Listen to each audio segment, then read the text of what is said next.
नमस्कार, आप देख रहे हैं पूर्वा एक्सप्रेस टीवी न्यूज।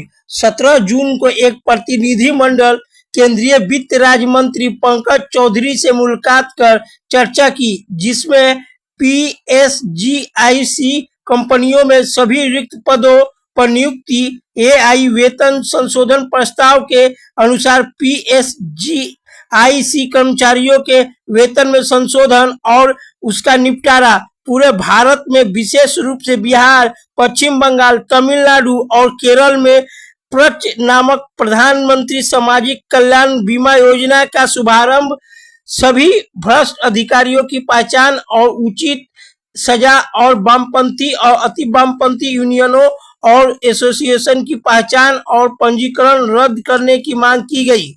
प्रतिनिधिमंडल में भारतीय मजदूर संघ के संयुक्त मंच के जनरल इंश्योरेंस के रमेश हलदार, जनरल इंश्योरेंस के एनएफजीआईईए के अखिल भारतीय अध्यक्ष पीएस वाजपेयी, एनएफजीआईईए के अखिल भारतीय संगठन सचिव ए के अजीज, एनएफजीआईईए के पूर्वी क्षेत्रीय सचिव रंजन शाह, सामूहिक सृजन बीएमएस के अध्यक्ष सुनील विश्वास, सामूहिक सृजन बीएमएस की अखिल भारतीय अध्यक्ष हिमाद्री भट्टाचार्य और सामूहिक सृजन बीएमएस के संगठन सचिव सुमित मीना आदि शामिल थे। बाद में उन्होंने कहा कि माननीय राज्य मंत्री पंकज चौधरी के साथ उनकी चर्चा बहुत उपयोगी रही और माननीय मंत्री ने सभी मुद्दों पर विचार करने का आश्वासन दिया। अगले दिन 18 जून को उन्होंने संयुक्त सचिव डॉक्टर प्रशांत गोयल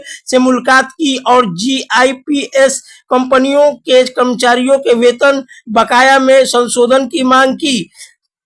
टीम के सदस्यों ने बहुत ही तर्कसंगत मांगे रखी। पार्टी की मांग वेतन संशोधन, बेसिक और डीए पर भार बढ़ाने की नहीं बल्कि एलआईसी की तरह वेतन संशोधन की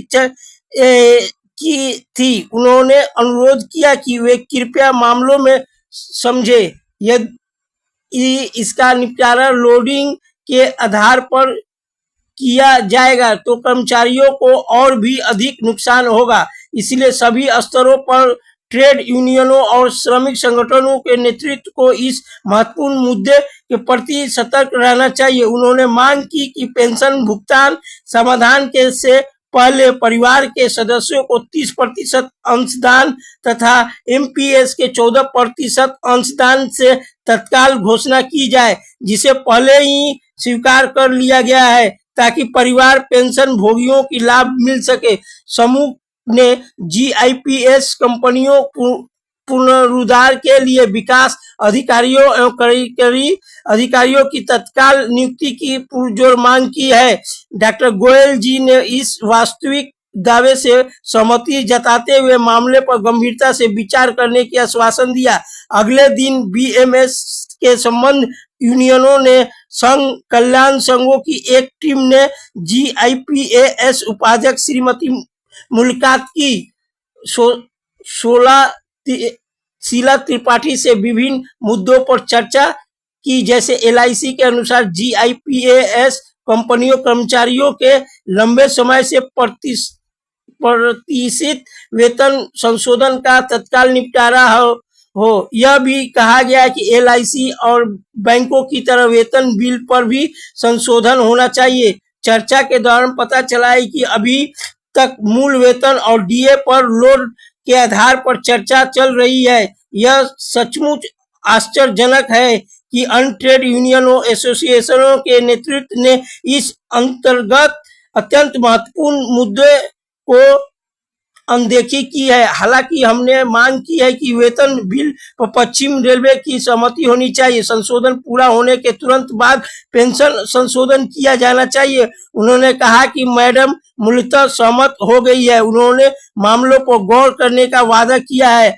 प्रशासन के प्रबंधक डी और कार्यालय प्रभारी के रूप में परिवर्तित एओ डी की कंपनी के नियमों और शर्तों के अधीन व्यावसायिक सहयोगियों को पेश किया जाएगा। टीम ने इस संबंध में कई सकारात्मक बिंदु आए हैं। हम यह कहते हैं, खुशी हो रही है कि यह मुद्दा GIPASA कंपनी की अगली बैठक में उठाया जाएगा। सभी कंपनियों में ग्रुप डी कैडर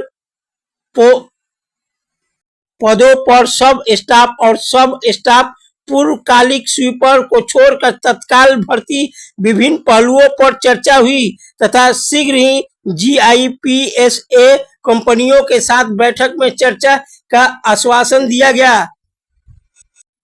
वे चर्चा किए गए एजेंडों में प्रति बहुत आशावादी है। GIPASA के कंपनियों के सभी कर्मचारियों से अनुरोध है कि वे सभी के लाभ के लिए DFS प्राधिकारियों और GIPSA के प्रबंधन के साथ उचित संबंधित यूनियनों और एसोसिएशन के नेतृत्व के साथ संपर्क बनाए रखें। कृपया ध्यान दें कि यह सभी श्रेणी के कर्मचारियों और सेवानिवृत्त कर्मचारियों का संयुक्त प्रयास है।